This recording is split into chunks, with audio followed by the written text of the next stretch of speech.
So hello and welcome. तो आज हम लोग इस वीडियो में देखने वाले हैं क्लास 10th का सोशल साइंस का ग्लोबलाइजेशन का लास्ट पार्ट। ठीक है, तो इसके पहले ऑलरेडी 4 पार्ट अपलोड हो चुके हैं और जैसा कि आप लोग बहुत ज़्यादा डिमांड कर रहे हो चैप्टर 18 का, तो ये चैप्टर का आज खत्म हो जाएगा।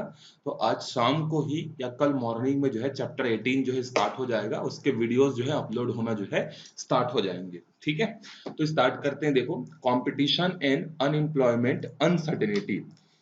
किस तरीके से ग्लोबलाइजेशन के बहुत सारे फायदे तो हुए, कंपटीशन बढ़ा कंपनीज के बीच में कि कौन सी कंपनी ज्यादा अच्छा सामान सस्ते दामों में बेच सकती है, लेकिन उसके कारण से जो एम्प्लॉयमेंट था, जो रोजगार था, उसमें अनिश्चितताएं आ गई।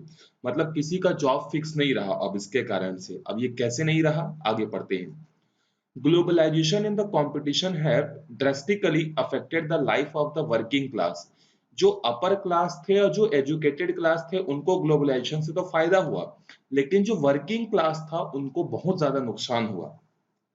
The majority of employers prefer flexible employment norms in a scenario of growing market competition. This cause unemployment uncertainty for the working class। अब इसके कारण से क्या हुआ, बहुत सारे एम्प्लॉयज जो होते थे वो क्या होते थे, उनको मतलब जैसे पहले क्या था, ग्लोबलाइजेशन से पहले कि कहीं पर भी काम करते थे तो उनको एक फिक्स सैलरी मिलती थी, फिक्स सैलरी मिलती थी। इसके अलावा इंश्योरेंस वगैरह मिलता था, मेडिकल वगैरह मिलता था, एचआरए वगैरह मिलता था। लेकिन अब ग्लोबलाइजेशन के कारण से ये चीजें क्यों हो गई, खत्म हो गई। कैसे खत्म हो गई, देखो। In the textile industry, many American and European MNCs place order for the supply of the ready-made garment with the Indian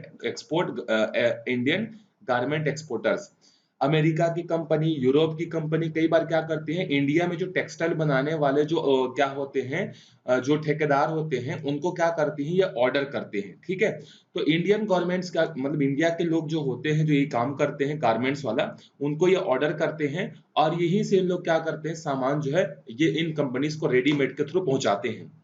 They look for the cheapest rate so they can reap the greatest profit by selling the garments across their worldwide sale network। अब ये जो readymade सामान जो बनाते हैं, supply जो करते हैं अमेरिका को, यूरोप को, ये क्या करते हैं, कम से कम दामों में जो है कपड़े बनाने की कोशिश करते हैं। अब कपड़े का जो रॉ मटेरियल का जो दाम है उसको तो वो कम नहीं कर सकते, तो वो कहाँ कम करते हैं, वर्कर्स के खर्चे पर जो है वो क्या करते हैं, कटौती करते हैं। ठीक है, देखो, the Indian exporters try to win this large order by keeping their cost to the minimum।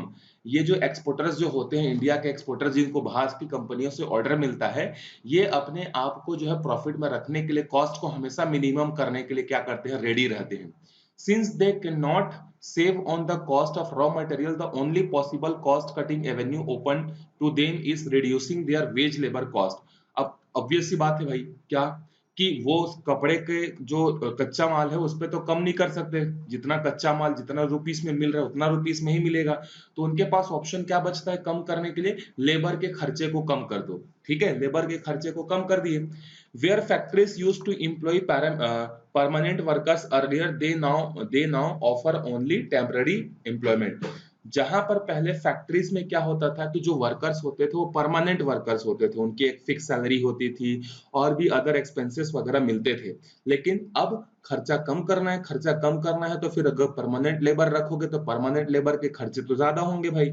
इसीलिए उन्होंने क्या किया, टेम्पररी बेसिस पर, जैसे बोला, जैसे मान लो एक एक एक कॉन्ट्रैक्टर है, उसका नाम मान लेते हैं पांडु है। ठीक है, ये पांडु को क्या मिला, अमेरिका से जो है कॉन्ट्रैक्ट मिला कि पांडु भाई हमें जो है कपड़े के इतना स्टॉक चाहिए, आप कब तक दोगे। तो पांडु भाई ने बोला ठीक है मैं आपको दे देता हूं करके 1 महीने के अंदर में। अब ये पांडु भाई क्या करेगा, अपने यहाँ पहले परमानेंट वर्कर्स रखता था, तो परमानेंट वर्कर्स रखता था तो इसको ज्यादा पैसा देना पड़ता था। तो पांडु भाई समझ गया कि अगर मैं ये अपने अपने फैक्ट्री में परमानेंट लेबर रखूंगा तो मुझे ज्यादा पैसा पे करना पड़ेगा, जो कि मेरे लिए नुकसानदायक है। तो वो क्या बोला कि मैं परमानेंट वर्कर नहीं रखूंगा अपने फैक्ट्री में, अब मैं क्या रखूंगा, टेम्पररी वर्कर रखूंगा, 2 दिन 3 दिन 4 दिन के लिए, और उनको सस्ते में जो है काम करवा लूंगा, फिर अपना काम हो जाएगा, फिर उनको पैसा देकर भगा दूंगा। ये सोचा पांडु भाई ने। अब यही चीज हुई, सबके साथ हुई। अब जिसको पैसे की जरूरत है, पांडु गया 4-5 लोगों के पास, देखो बोला मेरे पास 3 दिन का काम है, 3 दिन का काम करो तो मैं तो हर दिन का 200 रुपए दूंगा। तो जिसके पास कुछ पैसे ही नहीं है, अगर उसको 3 दिन का 200 रुपया, 1 दिन का 200 रुपया तो 3 दिन का 600 रुपये मिल जाएगा तो जरूर हाँ बोलेगा। बोलेगा कि नहीं? ऑब्वियस सी बात है। जिसके पास बिल्कुल पैसा नहीं है, बोलते हैं ना something is better than nothing. तो जहां पर उसके पास 1 रुपए नहीं है, उससे अच्छा है कि 3 दिन काम करके 200 करके 600 रुपए कर ले, तो कुछ उसका जिंदगी कुछ आगे बढ़ जाए।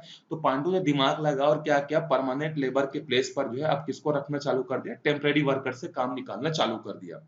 वहीं पर एक एग्जांपल है, देखो 35-year-old Sushila was employed for many years in the garment export factory। एक दीदी है जिनका नाम है सुशीला। सुशीला की उम्र कितनी है? 35 साल। ये किसी फैक्ट्री में क्या कर रही थी? बहुत सारे लंबे समय से जो है काम कर रही थी। As a permanent worker, she was entitled to medical insurance, provident fund and double wages for overtime। और इन दीदीज को क्या मिलता था? इंश्योरेंस, मेडिकल इंश्योरेंस, एक्सीडेंट हो गया, कोई बीमारी हो गई तो उसका खर्चा कंपनी उठाएगा। प्रोविडेंट फंड जिसको पीएफ बोलते हैं, सैलरी का कुछ परसेंट कटता है जो कि जमा होता है। और अगर एक्स्ट्रा टाइम करेंगे, जैसे उनका मान लो काम करने का जो पीरियड है वो 8 घंटे है, लेकिन ये दीदी चाहती हैं कि 12 घंटे काम करें, सब पैसे की जरूरत है तो 12 घंटे काम करेंगी एक्स्ट्रा, तो 8 घंटे के बाद जो भी एक्स्ट्रा काम करेगी उसका उसको ओवर टाइम मिलता था। The factory shut down sometimes in 1990s after being unemployed for 6 months. Sushila finally found work in another factory about 30 kilometers from her home। अब वो कहाँ पर काम कर रही थी? जिस फैक्ट्री में, वो फैक्ट्री किसी रीजन से क्या हो गया, शट डाउन हो गया। हो सकता है लॉस में चला गया होगा, इसलिए शट डाउन हो गया। ठीक है, तो वो क्या हो गई, सुशीला जो है अब क्या हो गई, अनएम्प्लॉयड हो गई, बेरोजगार हो गई। ठीक है, अब वो 6 महीने तक बेरोजगार थी, फिर उसको काम ढूंढते ढूंढते ढूंढते ढूंढते 6 महीने बाद जो है उसको एक काम मिला एक फैक्ट्री में, जो कि उसके घर से 30 किलोमीटर दूर था।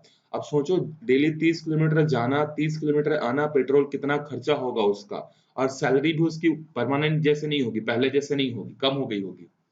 However, even after working in this factory for several years, she continued to be temporary worker, earning less than half of her previous wage। वही चीज बोल रहा है कि अब उसको नौकरी तो मिल गई फैक्ट्री में, और काफी सालों तक काम करने के बाद भी वो ये एक टेम्पररी वर्कर ही थी, जिसको पहले जितना पैसा मिलता था अब उससे आधा पैसा ही इसको क्या हो रहा है, मिल रहा है।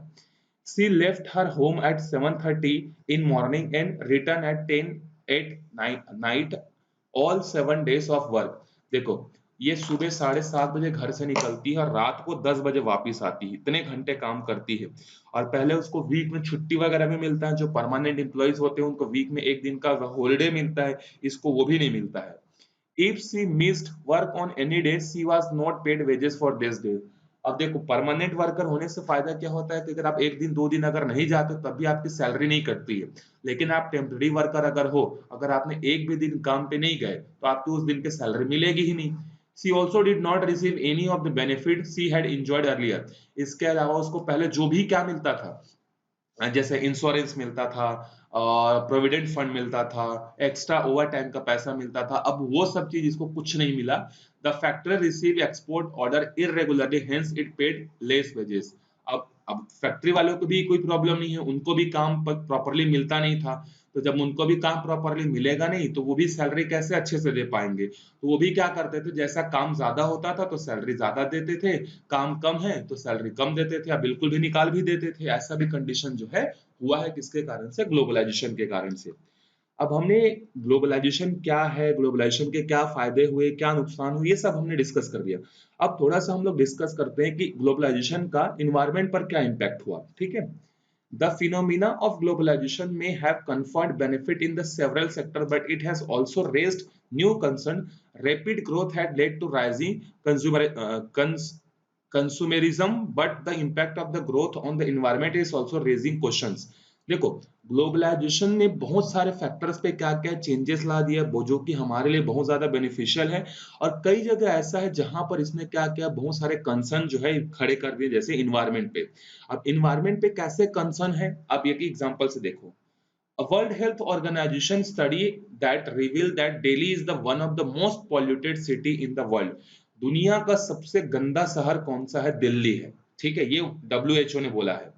The study of ambient air pollution levels showed that the PM 2.5 concentration was, ये इसका मतलब होता है, PM का मतलब particulate smaller matters होता है, ठीक है, particulates matter होता है। 2.5 micrometer was 122 micrograms per cubic meter। The concentration should be normally not exceed 10 micrograms।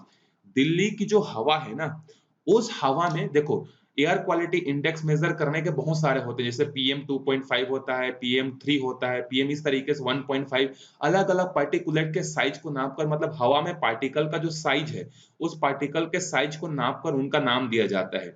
तो हवा में एक एक एक मैटर होता है जिसको बोलते हैं पार्टिकुलेट्स मैटर 2.5, मतलब इसका साइज जो होता है इसका वो 2.5 माइक्रोमीटर्स होता है। ये जनरली प्योर हवा में होना चाहिए, 10% से ज्यादा नहीं होना चाहिए, 10 माइक्रोमीटर से ज्यादा नहीं होना चाहिए, ठीक है। 10 माइक्रोग्राम से जो है ये ज्यादा नहीं होना चाहिए, लेकिन दिल्ली की हवा में ये 10 क्या 122 मिली माइक्रोग्राम है। मतलब सोच सकते हो जितना चाहिए उससे 10-12 गुना ज्यादा है ये, ठीक है।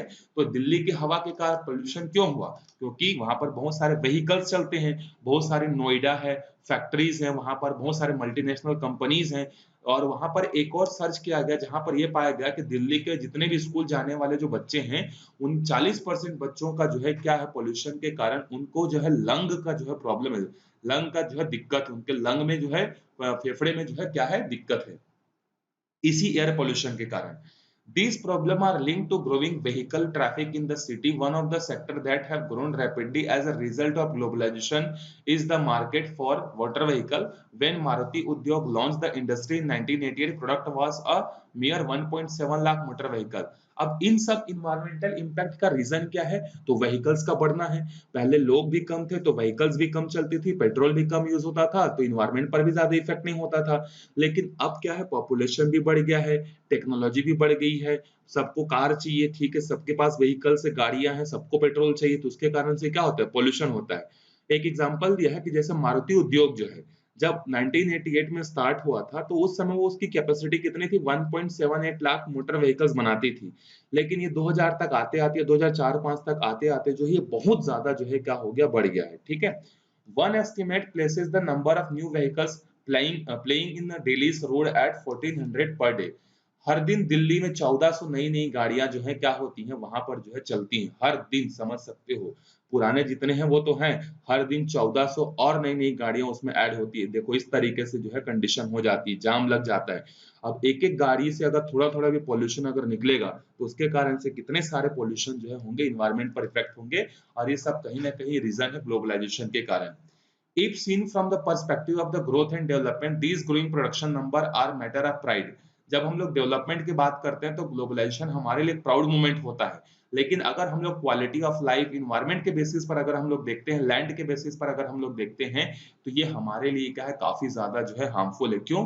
क्योंकि ग्लोबलाइजेशन के कारण जो है क्या होता है, लोगों को अच्छी लिविंग स्टैंडर्ड ऑफ लाइफ चाहिए, तो अच्छे घर चाहिए, अच्छे घर बनाने के लिए जो है इनको जमीन चाहिए। जमीन कहाँ से मिलेगी? तो ये पेड़ पौधे को काटेंगे, फिर कार चाहिए, फिर पानी चाहिए, सब चीज चाहिए। और इनका कोई रिप्लेसमेंट तो है नहीं, इलेक्ट्रिसिटी भी चाहिए, सब चीज चाहिए, तो इसके कारण से नेगेटिव इम्पैक्ट भी जो है होता है, ठीक है। अब हमें क्या फोकस करना है किस चीज पर? Towards equitable globalisation. अब देखो ग्लोबलाइजेशन के बहुत सारे फायदे भी हैं, ग्लोबलाइजेशन के बहुत सारे नुकसान भी है। तो हम लोग ये नहीं बोल सकते कि ग्लोबलाइजेशन को पूरी तरीके से क्लोज कर देते हैं। अगर ग्लोबलाइजेशन पूरी तरीके से क्लोज हो जाएगा तो हमारा लाइफ पर बहुत ज्यादा इम्पैक्ट होगा, कंज्यूमर्स पर बहुत ज्यादा जो है क्या होगा, इफेक्ट होगा। तो इसी चीज को यहाँ पर इस पैराग्राफ में समझाया है कि ग्लोबलाइजेशन के कारण जो कंट्रीज जो होती हैं उनमें डेवलपमेंट तो होता है, टेक्नोलॉजी भी आती है, डेवलपमेंट भी होता है, ग्रोथ भी होता है, हर चीज होती है। लेकिन इसके कारण से जो इन्वायरमेंट पर जो इफेक्ट होता है, जो वर्कर्स जो होते हैं उनको डेली परमानेंट लेबर नहीं माना जाता, टेम्पररी वर्कर मिलता है, डेली का वेजेस मिलता है। तो ये सब चीजों को जो है हमें मैनेज करते हुए जो एक इक्विटेबल ग्लोबलाइजेशन जो है क्या बनाना पड़ेगा, इन्वायरमेंट जो है बनाना पड़ेगा। इक्विटेबल ग्लोबलाइजेशन का मतलब ये है कि हम लोग अपने टेक्नोलॉजी को भी इंप्रूव करें, हम लोग सबको मतलब जो वर्कर्स हैं उनको सैलरी भी अच्छी हो और इन्वायरमेंट पर भी इसका नेगेटिव इम्पैक्ट जो है ना पड़े। और ये सब कैसे हो सकता है? ये सब हो सकता है गवर्नमेंट की पॉलिसीज के कारण, और जो ऑर्गेनाइजेशन है उन ऑर्गेनाइजेशन के कारण। बहुत सारे एनजीओ चलते हैं, बहुत सारे, जैसे वर्ल्ड हेल्थ ऑर्गेनाइजेशन है, यूनेस्को है, वर्ल्ड इंटरनेशनल लेबर ऑर्गेनाइजेशन है, और भी बहुत सारे ऑर्गेनाइजेशन है जिनके हेल्प से जो है ये हो सकता है। और आम लोगों को भी इसमें क्या होना पड़ेगा, पार्टिसिपेट होना पड़ेगा, मतलब सबको बैलेंस करते हुए चलना है। ऐसा नहीं होना चाहिए कि मैन्युफैक्चरिंग भी रुक जाए, ऐसा नहीं होना चाहिए कि लेबर को पैसा प्रॉपर्ली ना मिले, ऐसा भी नहीं होना चाहिए कि एनवायरनमेंट का नुकसान हो। हर चीज़ को बैलेंस करते हुए चलना चाहिए। अगर पॉल्यूशन बढ़ रहा है, तो हमको प्लांटेशन की तरफ भी ध्यान देना चाहिए। अगर वर्कर्स टेम्परेरी लेबर हैं, तो उनको परमानेंट लेबर करने की कोशिश करनी चाहिए, उनको अदर फैसिलिटीज़ प्रोवाइड करनी चाहिए। हमें टेक्नोलॉजी पे इम्प्रूव करना चाहिए ताकि हम लोग क्या कर सकें, पॉल्यूशन कम से कम कर सकें। तो ये सारा चीज़ जब बैलेंस होगा, तभी क्या होगा, इक्विटेबल ग्लोबलाइजेशन का जो कांसेप्ट है, वो हम लोग अचीव कर सकते हैं। आई होप आपको ये चैप्टर समझ में आया होगा। अगर फिर भी समझ में नहीं आया होगा या अगर आपके कोई सजेशन होंगे वीडियोस के रिलेटेड या पढ़ाने से रिलेटेड, आप ज़रूर कमेंट करके बता सकते हो। शाम को या कल तक जो है आपको फिर से चैप्टर 18 का जो है वीडियो जो है मिलना स्टार्ट हो जाएगा।